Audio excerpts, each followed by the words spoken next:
ప్రాముఖ్యంగా సంవత్సరాంతపు దినాలకు వచ్చాం. ఓ గెలుపు సూత్రం. ఏంటా గెలుపు సూత్రం? నేర్చుకో, మార్చుకో. ఈ ఆధ్యాత్మిక జీవితంలో క్రైస్తవుడు ఎప్పుడు నేర్చుకునేవాడిగా ఉండాలి. ఎప్పటి వరకు? అప్ టు లాస్ట్ బ్రెత్, చనిపోయే ఆఖరి క్షణం వరకు నేర్చుకుంటూ ఉండాలి.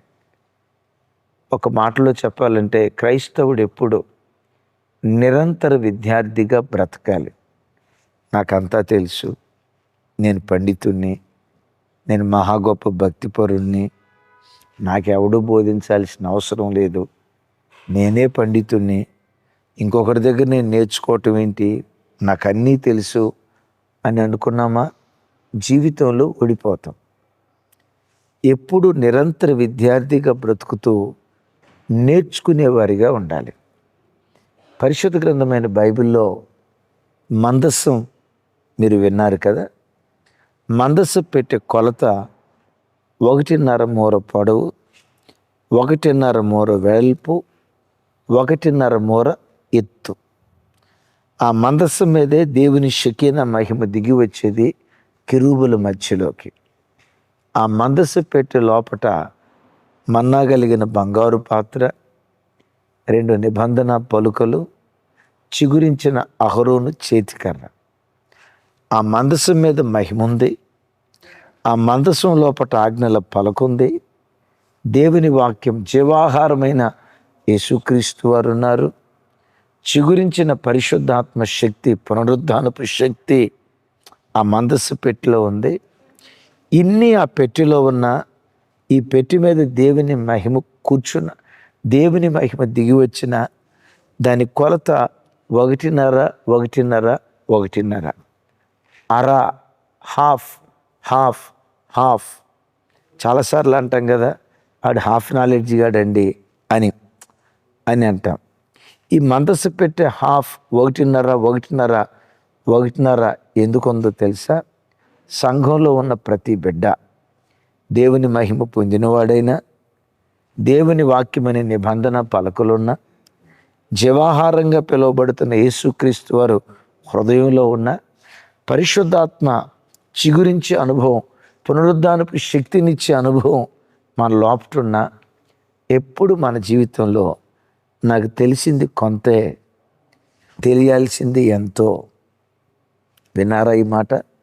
నాకు తెలిసింది కొంతే, తెలియాల్సింది ఎంతో అని అర అనే మాట మనకు దివ్యమైన పాఠం నేర్పుతుంది.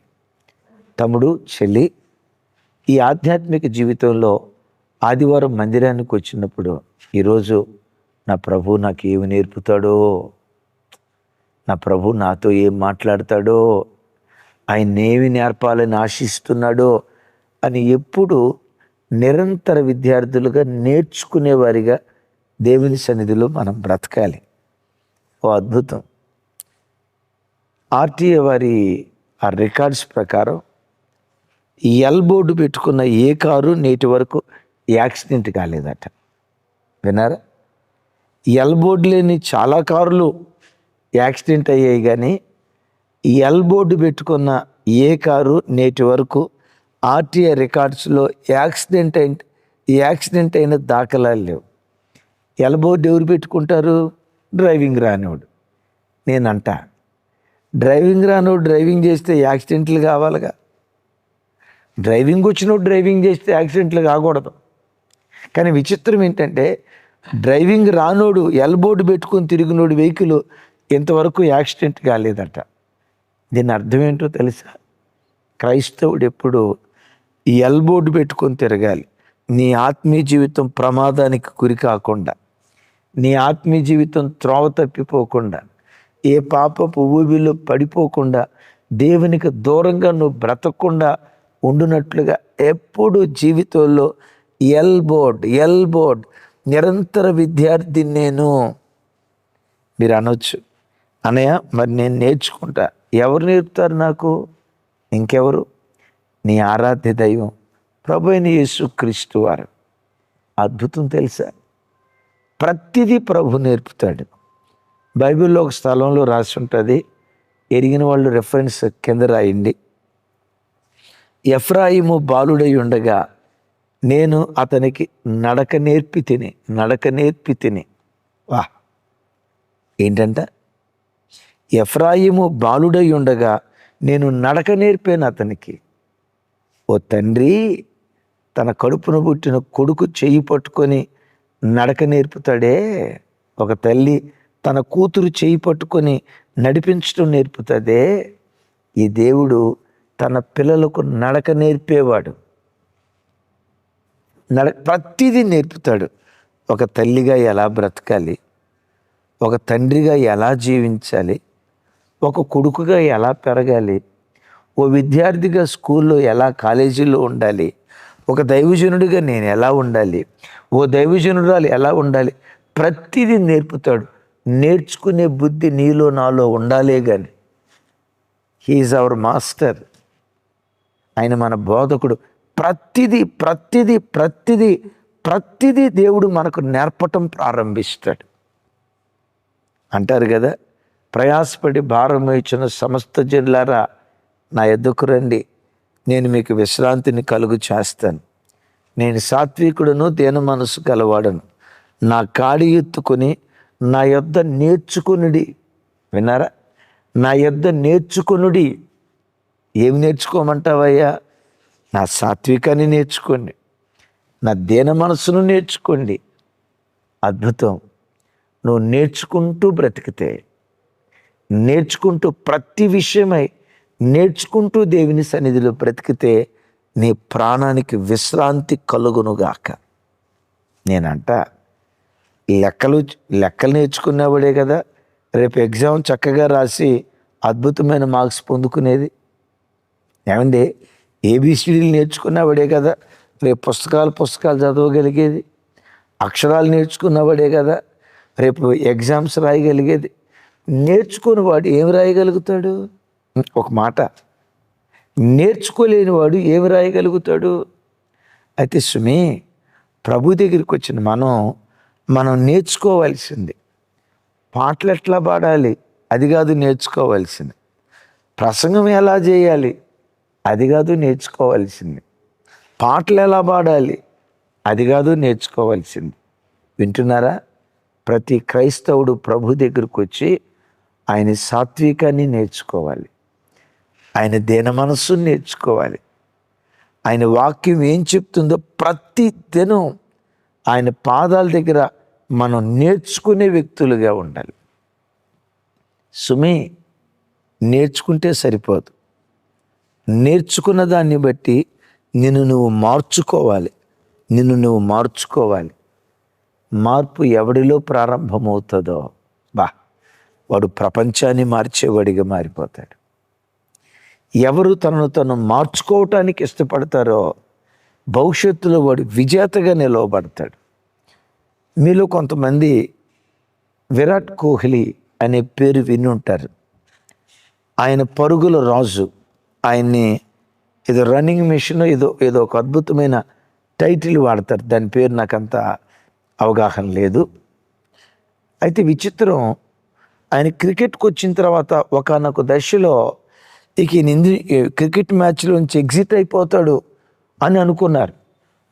కారణం ఏంటంటే ఆయనకి ఫిజికల్ ఫిట్నెస్ సరిగ్గా లేదు. విపరీతంగా చాక్లెట్లు తింటాడట. విపరీతంగా ఆ చాక్లెట్స్ తిని మనిషి బాడీ పూర్తిగా షేప్ అవుట్ అయిపోయి సరిగ్గా పరిగెత్తలేకపోతున్నాడు, ఫీల్డింగ్ చేయలేకపోతున్నాడు.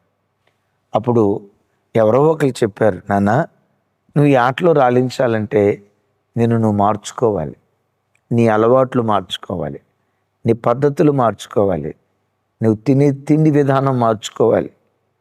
విచిత్రం, తన ఆటల పోటీలు విజేతగా నిలవబట్టడానికి ఆ వ్యక్తి నేర్చుకొని తనను తాను మార్చుకోవటానికి ఇష్టపడ్డాడు. ఆ మార్పే అసలు క్రికెట్లో నుంచి ఎగ్జిట్ కావాల్సిన విరాట్ కోహ్లీ శిఖరాల మీదకి వచ్చి సచిన్ టెండూల్కర్ ఏదో అన్నారు, ఆయన సెంచరీస్ని ఇంచుమించు వన్డే ఏదో మొత్తానికి బీట్ చేసి అంత స్థాయికి వెళ్ళిపోయాడు. విన్నారు ఈ మాట? ఎందుకో తెలుసా? మార్చుకోవటానికి ఇష్టపడ్డారు.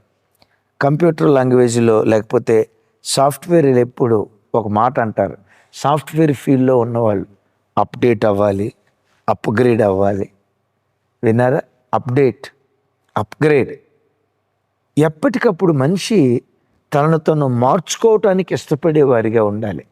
మార్పు పొందినవాడు విజేత అవుతాడు. తనను తను మార్చుకోవటానికి ఇష్టపడ్డవాడు విజేత అవుతాడు. మోషేవారు బహుకోపిస్తే ఆయన బహుకోపిస్తే. మనందరూ కోపం వస్తే పెట్టమని ఒక దెబ్బ కొడతాం. మోషే గారి కోపం వస్తే దెబ్బ కొట్టేది లేదు. ఒక గుద్దాడంటే ఇక్కడ చచ్చిపోవాల్సిందే. చంపటం, ఇసుకలో పాతి పెట్టడం, అంత కోపిస్తాడు. దేవుడు ఒకరోజు ఆ పర్వతం దగ్గరికి వచ్చి అంటాడు, మోషే నీ చేతిలో ఉన్న కర్ర నేల మీద పడి పాము అయింది, బొస్సమంటుంది, తోక పట్టుకొని లేపు అన్నాడు. మరలా అది కర్ర అయిపోయింది. ఆ కర్ర ఎందుకు పాము అయిందో తెలుసా? అయినా మోషే నువ్వు పాము లాంటి కోపం కలిగినోడు అయ్యా. పాముకు కోపం వస్తే బుసలు కొడుతుంది. మీరు చూడండి, పాముకు పగ ఉండదు, భయంకరమైన కోపం. అది బుస కొట్టే విధానం చూడండి. ఇప్పుడు మనిషికి కూడా బాగా కోపం వచ్చి ఆవేశపడుతున్నాడు అనుకో, కోపం వచ్చిన మనిషి కూడా బుసలు కొడతాడు. కావాలంటే చూడండి అంటాడు, బుసలు కొడతాడు. ఎందుకు? పాము బుస. మోషే నిన్ను నా మహిమ కలిగే పనిలో వాడుకోవాలంటే నీ కోపం చావాలి, మార్చుకోవాలి నిన్ను. వెంటనే ఆ పాము కర్ర అయిన తర్వాత తోక పట్టుకొని పైకి లేపాడు కదా, తల కిందకి వెళ్ళిపోయింది కదా. రోజు కోపం అనే స్వభావాన్ని చితగొడుతూ వెళ్ళాడు. కోపిష్టివాడైన మోషే భూమి మీద ఉన్న ప్రజలందరిలో మిక్కిలి సాత్వికుడిగా మారాడు. ఆ మార్పే లక్షలాది కొలది ప్రజల విమోచన కారణమైంది. విన్నారా? యాకోబు ఇశ్రాయేలుగా మారాడే, ఆ మార్పే ఇశ్రాయేలు గోత్రకర్త అవటానికి కృప చూపించాడు. దమస్కు గుమ్మం దగ్గర సౌలు పౌలుగా మారాడే, ఆ మారిన పౌలే ఖండాలు కదిలించే వ్యక్తిగా మారిపోయాడు. వాక్యం వింటూ రైలారా, రేపు ఆరాధనకు వెళ్తున్నారు కదా, ప్రభు ఏమి నేర్పాలనుకుంటున్నాడో నేర్చుకోండి. నేర్చుకోవటమే కాదు, ఏది నేర్చుకున్నారో నేర్చుకున్న దానికి తగినట్లుగా బ్రతుకు మార్చుకోవటానికి ఇష్టపడండి. అద్భుతం. మనం మందిరానికి వెళ్ళేటప్పుడు అసలు మన ప్రభు మనకు నేర్పింది ఏంటి? ఒకరోజు ఒక అత్తయ్య, యేసు ప్రభు అంటే పడన అత్తయ్య, కోడల బలవంతం మీదో కొడుకు బలవంతం మీదో మొత్తానికి చర్చికి వచ్చింది. పెద్ద ఇక తెలుసు కదా, తన పద్ధతుల్లో తను వచ్చింది. ఆరాధన అయిపోయి, పాటలు అయిపోయి, వాక్యం అయిపోయిన తర్వాత నా దగ్గరికి వచ్చి ఏముందో తెలుసా? బాబు, చర్చిలో ఎలాంటివి చెప్తారా? ఏం చెప్తారమ్మా, ఏం మాట్లాడుతున్నారు అన్న. అయ్యా, భర్త ఎట్లుండాలో చెప్పారు, భార్య ఎట్లుండాలో చెప్పారు, కొడుకు ఎట్లుండాలో చెప్పారు, కూతురు ఎట్లా ఉండాలో చెప్పారు, కోడలు ఎట్లా ఉండాలో చెప్పారు, ఉద్యోగ స్థలంలో ఎలా ఉండాలో నేర్పుతున్నారు, చదువుకునే పిల్లలు చదువుల పట్ల ఎలా ఉండాలో నేర్పుతున్నారు, పరలోకం కొరకు ఎలా సిద్ధపడాలో నేర్పుతున్నారు. ఆ తల్లి కళ్ళెమని నీళ్ళు పెట్టుకొని ఏముందో తెలుసా? చర్చిలో ఎలాంటి నీతి బోధలు చేస్తారా అండి, ఎలాంటి మంచి మాటలు చెప్తారా, ఎలాంటి మాటలు చెప్తారని తెలిస్తే నేను ఎప్పుడో చర్చికి వచ్చేదాన్ని కదా. అన్నీ నేర్పుతున్నారండి. నా ప్రభు పెట్టారా, భౌతిక సంబంధమైనవి, పర సంబంధమైనవి ప్రతిదీ నేర్పే ఒక గొప్ప ఆధ్యాత్మిక కేంద్రం దేవుని మందిరం తప్ప ఇంకొకటే ఉంది. రేపు మందిరాలకు వెళ్తారు కదా, నేర్పయ్యా, నాకు నేర్పు. ఒక మంచి విశ్వాసిగా ఎలా బ్రతకాలో నాకు నేర్పు అడగండి. ఆయన నేర్పించేటప్పుడు నేర్చుకుంటూ జ్ఞానం సంపాదించడమే కాదు, నేర్చుకుంటూ మన బ్రతుకును మార్చుకునేటువంటి వ్యక్తులుగా ఉండాలి. ఇదే మానవ జీవితంలో గెలుపు సూత్రం. నాకంతా తెలుసు. ఆ బుద్ధిహీనపు ఆలోచన ఎప్పుడూ రానివ్వకు. నేను మారాల్సింది ఏం లేదండి, నేను పర్ఫెక్ట్, ఈ బుద్ధిహీనపు ఆలోచన ఎప్పుడు రానివ్వకు. పౌలు గారు అంటారు కదా, ఇదివరకే నేను గెలిచి తిని అని అయినను, సంపూర్ణ సిద్ధి పొంది తిని అని అయినను నేను అనుకోనట్లేదు. నేనేదో సాధించాను అనుకోవట్లా. సాధించాల్సింది ఎంతో ఉందని గురి దగ్గరికే నేను పరిగెత్తుతున్నాను అన్నాడు. అదే పౌలు విజయానికి కారణం. ఈ సంవత్సరాంతపు దినాల్లో నేర్చుకో, మార్చుకో, గెలుపును సొంతం చేసుకో. రైట్? ప్రార్థన చేస్తాను. తండ్రి, దివ్యమైన మాటల ద్వారా మాతో మాట్లాడావు. నేర్చుకో, మార్చుకో, విజయాన్ని సొంతం చేసుకో. ఈ వాక్యం విన్న ప్రతి బిడ్డ ప్రతి దినం నేర్చుకునే వారిగా నిలవబెట్టండి. నేర్చుకోవటమే కాదు, నేర్చుకున్న దాని ప్రకారం బ్రతుకును మార్చుకునే కృప బోధించే నాకు, వింటున్న నీ ప్రజలకు సర్వసమృద్ధిగా దయచేయను. రేపు ఆరాధనలకు వెళ్తున్నారు, ఏవి నేర్పాలని ఆశపడుతున్నారో అది ధారాళంగా నీ ప్రజలు నేర్చుకునే కృప ప్రతి బిడ్డకు దయచేయి. చేతులెత్తి నీ ప్రజలను దీవిస్తూ యేసు నామం పేరిట ప్రార్థించి స్తుతించి పొంది ఉన్నాను తండ్రి. తండ్రి అయిన దేవుని ప్రేమ, కుమారుడైన యేసుక్రీస్తు వారి దివ్య కృప, పరిశుద్ధాత్మ దేవుని సహవాసం మనకు సకల పరిశుద్ధులకు సదా తోడయుండి నడిపించునుగాక. Amen, amen, amen. Thank you. కృపా సమాధానాలు మనందరికీ తోడయుండునుగాక.